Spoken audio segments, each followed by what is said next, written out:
Znaczy Sorosza poznałem, jak już wspomniałem, to znaczy już niedokładnie pamiętam, co wspomniałem, więc niestety najwyżej powtórzę.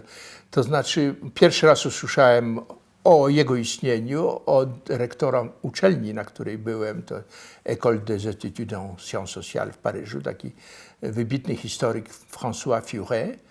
On mnie pewnego razu zaprosił mnie do swojego gabinetu i powiedział mi: słuchaj, dostaliśmy duże dość pieniądze od takiego miliardera amerykańskiego na stypendia dla ludzi z Europy Środkowej, dla naukowców.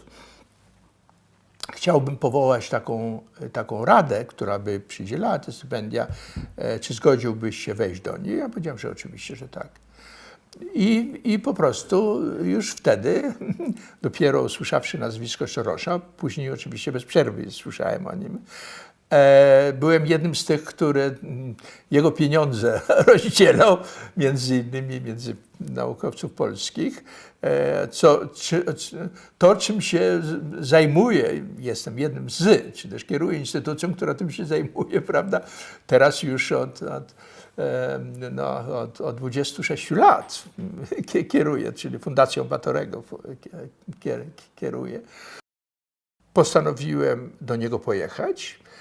Wobec tego przez przyjaciół dali mu znać, że jest taki, który chciałby się z nim spotkać. I pojechałem, opowiadałem, jak to spacerowałem na tym wielkim placu przed jego domem, który był zamknięty na klucz i to był jego park prywatny zupełnie. Myśmy chodzili dookoła i wtedy ja powiedziałem to, o czym powiedziałem, że I would like to take care of your money. Chciałbym się zająć twoimi pieniędzmi w Polsce. To nie jest człowiek, który ma wielkie poczucie humoru, on się w ogóle nawet nie uśmiechnął.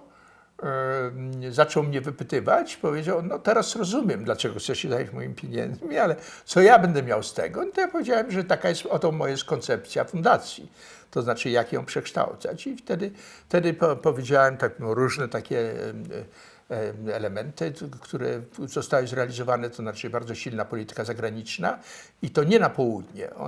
Tam fundacja miała wtedy wiele kontaktów właśnie z Czechosłowacją, z Węgrami, bo to było konsekwencją jeszcze kontaktów z czasów decydenckich. Natomiast ja w jakimś sensie zdefiniowałem to natychmiast w kategoriach politycznych, że to, co ważne jest, to jest jakiś wpływ i kontakty z Ukrainą, Białorusią, Litwą, Rosją. Że tu możemy odegrać pewną rolę. Natomiast na południu wszystkie te kraje są zwrócone do Zachodu, oni mają równie wielkie szanse rozwojowe, więc że to nie ma wielkiego sensu.